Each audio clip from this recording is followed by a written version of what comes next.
प्रदेश में सोमवार की तरह मंगलवार को भी घना कोहरा छाया हुआ है। सोमवार को जहां विजिबिलिटी 50 मीटर के करीब पूरे प्रदेश में अगर बात करें, कहीं 5 मीटर, कहीं 10 मीटर, कहीं 20 मीटर तो कहीं 40 मीटर आंकी गई थी, वहीं आज भी यही स्थिति है। चाहे भिवानी की बात करें, सोनीपत की बात करें, हिसार, फतेहाबाद या करनाल की बात करें, तमाम इलाकों में इसी तरह का आलम है कि विजिबिलिटी आज भी कम है। हालांकि सोनीपत जैसे ज़िलों में तो अगर बात की जाए, वहाँ विजिबिलिटी 5 मीटर से भी कम आंकी जा रही है। प्रदेश में लगातार पारा, अगर रात के पारे की बात करें, उसमें भी अभी भी गिरावट दर्ज की जा रही है। 0.7 डिग्री पारा कल उसमें गिरावट दर्ज की गई थी और सबसे कम पारा अगर न्यूनतम पारे के लिहाज से बात की जाए 6.6 डिग्री सिरसा का दर्ज किया गया था, जबकि सबसे ज़्यादा 12.4 डिग्री रोहतक का दर्ज किया गया था। हालांकि 4 तारीख को मौसम साफ रहेगा, लेकिन आज जिस तरह से घना कोहरा, घनी धुंध छाई हुई है, उस वजह से एक बार फिर से लोगों की मुश्किलें बढ़ी हैं। वातावरण में नमी देखी जा रही है और इस वजह से कहीं न कहीं ठंड भी महसूस की जा रही है। इससे इतर अगर बात करें, 5 तारीख को एक और पश्चिमी विक्षोभ सक्रिय होगा और उसकी सक्रियता की वजह से कहीं कहीं एक बार फिर से बूंदाबांदी हो सकती है। लेकिन अगर बात करें, इसके बाद पारा एकाएक बढ़ेगा निश्चित तौर पर, चाहे रात के पारे की बात करें, चाहे दिन के पारे की बात करें। यानी ये पहला सप्ताह फरवरी की बात करें, इसमें ज़रूर ठंड रहेगी, लेकिन उसके बाद एक बार फिर से वातावरण में गर्माहट आएगी, मौसम में गर्माहट आएगी।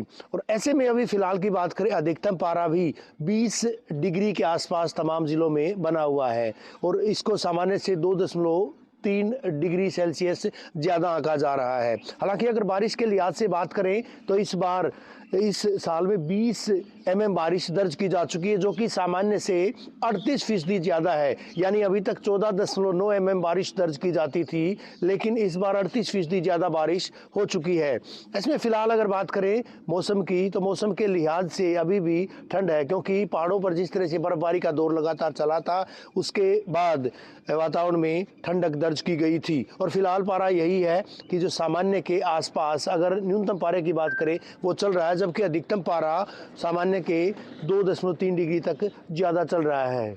आने वाले दिनों की अगर बात करें तो मौसम अब साफ रहने की उम्मीद जताई गई। हालांकि 5 तारीख को ज़रूर वेस्टर्न डिस्टर्बेंस का असर देखा जाएगा, लेकिन इस बीच अगर आज की बात करें तो आज ज़रूर वाहन चालकों को परेशानियों से दो चार होना पड़ रहा है। सोमवार को भी इसी तरह से देखा गया था, आज भी यही आलम है, लेकिन कल से मौसम साफ रहने की उम्मीद जताई जा रही है। वीडियो जर्नलिस्ट सुमित अवस्थी के साथ रवि जांगड़ा, इंडिया न्यूज़ हरियाणा। और यहाँ पर वक्त ब्रेक का हुआ है, आप देखते रहे इंडिया न्यूज़ हरियाणा। डिग्री के नीचे दर्ज किया गया।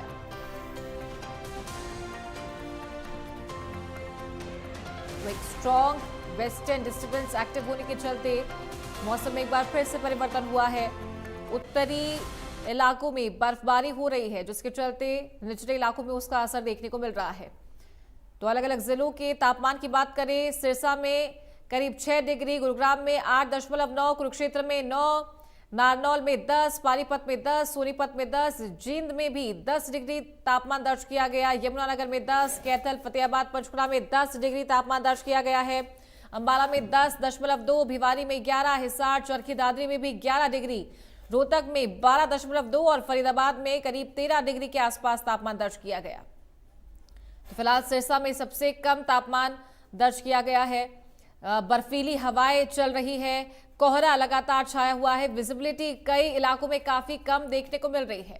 तो वाहन चालकों से सावधानी बरतने को कहा गया है।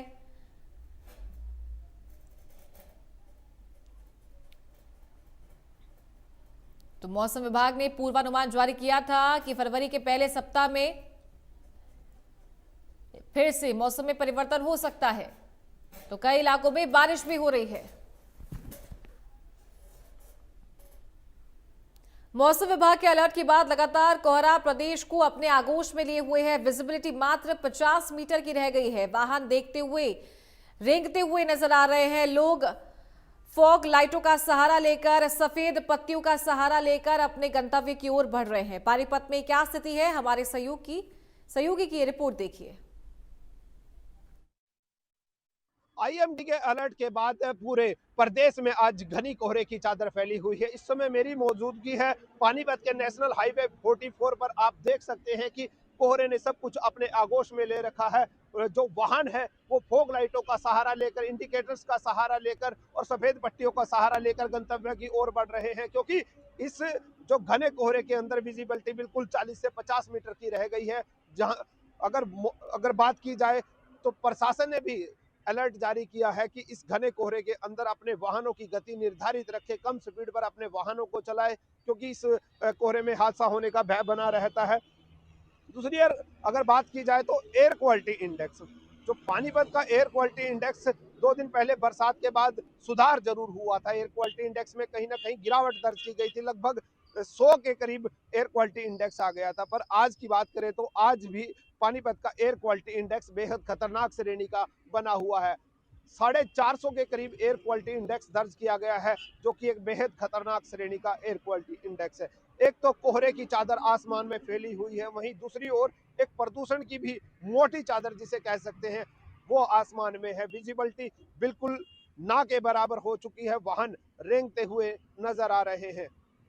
दूसरी ओर स्वास्थ्य विभाग की अगर बात की जाए तो उन्होंने अलर्ट जारी किया है कि इस बदलते मौसम में बच्चों को ज्यादा नुकसान हो सकता है। जुकाम, खांसी जैसी जो है बीमारियां जो है बच्चों के अंदर ज्यादा हो रही हैं। अगर ओपीडी की बात की जाए तो 450 के करीब जो है बाल रोग विशेषज्ञ के पास कल बच्चों की ओपीडी पहुंची थी, जो कि लगातार बढ़ रही है। वहीं दूसरी ओर अगर बात की जाए तो जहां इस सर्दी से लोगों का जीवन अस्त व्यस्त हुआ है, वहीं जो है किसानों के लिए यह जो है ठंड और कोहरा थोड़ा फायदेमंद होने वाला है। गेहूं की और सरसों की फसल में इस बार पैदावार अच्छी होने की संभावनाएं जताई जा रही हैं। अगर मौसम विभाग की माने तो आने वाले 2 दिनों बाद हल्की बारिश की फिर संभावनाएं जताई गई हैं। हल्की बारिश के बाद जो है मौसम में राहत मिलेगी, उसके बाद जो है तापमान में बढ़ोतरी दर्ज की जाएगी और इस ठंड से और प्रदूषण से कहीं ना कहीं लोगों को निजात मिल पाएगी। इंडिया न्यूज के लिए पानीपत से राजेश कुमार की रिपोर्ट। अंबाला में आज सुबह से ही घनी धुंध का असर देखने को मिल रहा है। खुले एरिया में चारों ओर धुंध ही धुंध छाई हुई है, जिसके कारण विजिबिलिटी काफी कम हो गई है। तो सड़कों पर चलने वाले वाहन बेहद धीमी गति से चल रहे हैं। अंबाला में क्या स्थिति है, हमारे सहयोगी की ये रिपोर्ट देखिए।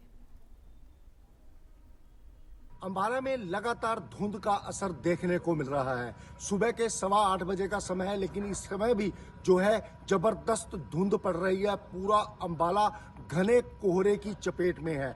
जबकि बात करें शहर के एरिए की, वहां इस समय धुंध कम है या नहीं है, लेकिन शहर में इस समय सेक्टर 10 का एरिया है, जहां मैं दिखाना चाहूंगा किस तरह से जो धुंध है वो पड़ी हुई है। वाहन जो है वो रेंग रेंग कर चल रहे हैं और ये पूरी धुंध चारों तरफ नजर आ रही है। मैं दिखाना चाहूंगा पूरी तस्वीर, धुंध की तस्वीर है ये। चारों तरफ धुंध ही धुंध है।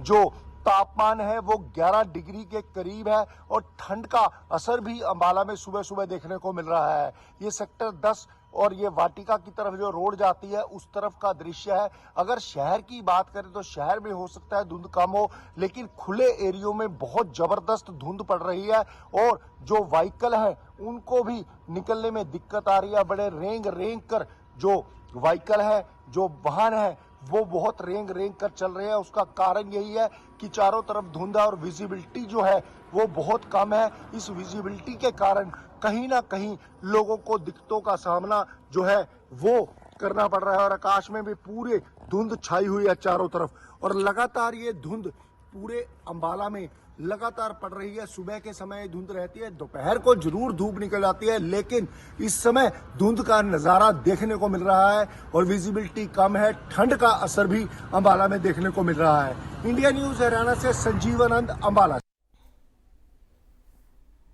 और ठंड को लेकर करनाल में क्या कुछ हालात है, हमारे संवाददाता की रिपोर्ट देखिए। हरियाणा में लगातार कोहरे का कहर जारी है। वहीं करनाल जिले की बात करें तो करनाल में भी कोहरा दिन प्रतिदिन एक चरम सीमा पर है। आप मेरे पीछे देख सकते हैं किस प्रकार यहाँ पर कोहरे का कहर बना हुआ और विजिबिलिटी सिर्फ 10 से 20 मीटर की रह गई है और लगातार और जो वाहन चालक है अपने डिपर और लाइटों का प्रयोग करके और सफेद पट्टी का प्रयोग करके अपने गंतव्य की ओर जा रहे हैं। सफेद पट्टियों का सहारा लेकर अपने गंतव्य, वहीं कोहरे के साथ साथ आसमान में भी प्रदूषण की चादर फैली हुई है। क्वालिटी इंडेक्स की बात करें तो आज का एयर क्वालिटी इंडेक्स 350 के पार पहुंच गया। लगातार प्रशासन के विभाग की बात करें, चाहे पोल्यूशन विभाग की बात करें, लगातार ग्राफ और लगने के बाद भी, पाबंदियां लगने के बाद भी भवन निर्माण कार्य और सिंगल पिलर फ्लाईओवर बड़ी तेजी से धड़ल्ले से काम चल रहा है। कहीं ना कहीं जो कानून बनते हैं मगर उसका धरातल पर काम नहीं होता, जिसके चलते प्रशासन एक अलर्ट मोड पर आता है और कहीं ना कहीं जो उनको नोटिस जारी करने का काम भी कर रहा है, जिसके चलते कोहरे का कहर बना हुआ है। फिर भी स्वास्थ्य विभाग ने एक एडवाइजरी जारी है कि लगातार मौसम विभाग और स्वास्थ्य विभाग ने एक एडवाइजरी जारी करी है कि आने वाले दिनों में कहीं ना कहीं कोहरा और शीतलहर का कहर देखने को मिल सकता है, जिसके चलते कहीं ना कहीं हमें ठंड का चिटचिटी ठंड का सामना करना पड़ सकता है। स्कूली बच्चों की बात करें तो स्कूल के समय देख सकते हैं किस प्रकार कोहरे का बना हुआ है और कहीं ना कहीं बच्चों को स्कूल जाने के लिए कहीं ना कहीं दिक्कतों का सामना करना पड़ रहा है, क्योंकि कोहरे का कहर करनाल जिला में लगातार एक चरम सीमा पर है। करनाल से इंडिया न्यूज के लिए विकास कुमार। और रोहतक में मौसम का मिजाज कैसा है, इस खास रिपोर्ट में देखिए। फागुन के महीने में भी लगातार पड़ रही ठंड और घने कोहरे ने लोगों की मुश्किल और बढ़ा दी है। इस वक्त हम एक गांव में खड़े हुए हैं। आप देख सकते हैं कि फागुन का महीना लगने के बाद भी घना कोहरा और ठंड लोगों को परेशान कर रहा है। दृश्यता मात्र 5 मीटर रह गई है। आप 5 मीटर दूर तक भी नहीं देख पा रहे हैं। आप देख सकते हैं कि गाँव में पूरी तरह से लोग या फिर घर दिखाई नहीं दे रहे हैं, क्योंकि लगातार पड़ रही ठंड और कोहरे ने लोगों का जीना दुश्वार कर दिया है। घने कोहरे की वजह से दृश्यता कम होने के कारण लोग काफ़ी परेशान हैं और रोज़मर्रा के कामों में काफ़ी अड़चन आ रही है। खास तौर पर ड्यूटी पर जाने वाले लोगों को अच्छी खासी परेशानी का सामना करना पड़ रहा है। हालांकि टेम्परेचर की बात करें तो आज का टेम्परेचर 10 डिग्री सेल्सियस तक पहुंच गया है, लेकिन आज घना कोहरा होने की वजह से दृश्यता कम पहुंची है, जिसके कारण वाहन जो है वो रुक रुक कर चल रहे हैं। इसके अलावा अमूमन इन दिनों में एक्सीडेंट के खतरे ज़्यादा ही सामने आ रहे हैं, जिसके चलते वाहन चालक अपने सतर पर सावधानी जरूर बरतें। लगातार घने कोहरे की वजह से आम जनजीवन पर काफ़ी प्रभाव पड़ा है। इसके अलावा ठंड भी लगातार पड़ रही है। हालांकि अभी फागुन का महीना शुरू हो गया है। अमूमन इन दिनों में ज़्यादा ठंड नहीं होती, यानी जो सर्दी है वो धीरे धीरे ख़त्म होती जाती है, अच्छी खासी धूप निकलती है। लेकिन कल की बात करें तो कल ज़्यादा खास धूप नहीं निकल पाई और आज भी यही उम्मीद लगाई जा रही है कि धूप यदि खिलेगी तो काफ़ी देर तक, यानी 2-3 बजे के आसपास ही खिलेगी। चाहे कुछ भी हो, ज़्यादा ठंड पड़ने की वजह से आम जनजीवन पर काफ़ी प्रभाव पड़ा है। इंडिया न्यूज़ के लिए रोहतक से दिनेश कौशिक। और गुरुग्राम में मौसम की क्या कुछ स्थिति है, वो भी आप एक रिपोर्ट में देखिए। गुरुग्राम में एक बार फिर मौसम ने लोगों की मुश्किलें बढ़ा दी है। एक तरफ घना कोहरा छाया हुआ है तो दूसरी तरफ शीतलहर भी इस समय चल रही है। इस समय आप देख सकते हैं बादलों पर पूरी तरह से सफ़ेद चादर इस समय ढकी हुई है। जहां सुबह के समय गुड़गांव की सड़कों पर घना कोहरा इस समय छाया हुआ है। विजिबिलिटी कई इलाकों में बेहद कम रही है, जिसका सीधा असर जो कि ट्रैफिक पर इस समय पड़ रहा है। इस समय आप देख सकते हैं कि ये नेशनल हाईवे 48 है, क्योंकि विजिबिलिटी कम होने की वजह से जो सड़कों पर ट्रैफिक की जो स्थिति है वो इस समय खासी अच्छी देखी जा रही है, क्योंकि ट्रैफिक इस समय जाम वाली स्थिति जो है गुड़गांव की सड़कों पर देखी जा रही है। हाईवे हो या अंदरूनी इलाके हो, वहाँ पर भी गाड़ियों की जो रफ्तार है वो धीमी नज़र आ रही है, क्योंकि ठंड की बात करें तो उत्तर भारत से आ रही ठंडी हवाओं ने तापमान को और नीचे गिरा दिया है। क्योंकि इस समय जो गुड़गांव का न्यूनतम तापमान है वो 10 डिग्री सेल्सियस दर्ज किया जा रहा है। एक तरफ ठंडी हवाएं चल रही हैं, दूसरी तरफ कोहरा है, इसलिए लोगों ने जैकेट, स्वेटर और अलाव का सहारा लेना शुरू कर दिया है। हालांकि सबसे बड़ी चिंता ये भी है कि जो गुड़गांव का एयर क्वालिटी इंडेक्स है वो भी बेहद ख़राब श्रेणी में है। इस समय 234 गुड़गांव का एयर क्वालिटी इंडेक्स है। तो कोहरा ठंड की मार और प्रदूषण तीनों ने गुड़गांव की जनता की मुश्किलें और बढ़ा दी हैं। मौसम विभाग के अनुसार अभी 1-2 दिन इसी तरह से ठंड रहने वाली है। सड़कों पर कोहरा छाया रहेगा, इसलिए लोगों से इंडिया न्यूज़ हरियाणा की भी अपील है कि कोहरा अधिक होने के कारण सड़कों पर जो वाहन हैं वो धीमी गति से चलाएं और अपने आप को बचाव के लिए मास्क का इस्तेमाल जरूर करें। हालांकि डॉक्टरों की माने तो इस समय बच्चे हों, बुजुर्ग हों या फिर जो बीमार लोग हैं उन्हें इस ठंड से, इस कोहरे से बचना चाहिए। यदि ज़रूरी काम हो वो तभी घर से बाहर निकलें, अन्यथा वो घर में ही रहें और साथ ही मास्क का इस्तेमाल ज़रूर करें, क्योंकि ये कोहरा और ठंड से उनकी बीमारी और बढ़ सकती है, जिससे उनके स्वास्थ्य पर इसका और ज़्यादा असर पड़ सकता है। कैमरामैन दिनेश के साथ गुलशन ग्रोवर, गुरुग्राम। और इस बीच रेवाड़ी से इस वक्त की बड़ी खबर आ रही है, बड़ी जानकारी आपको दे दे। रेवाड़ी से बड़ी खबर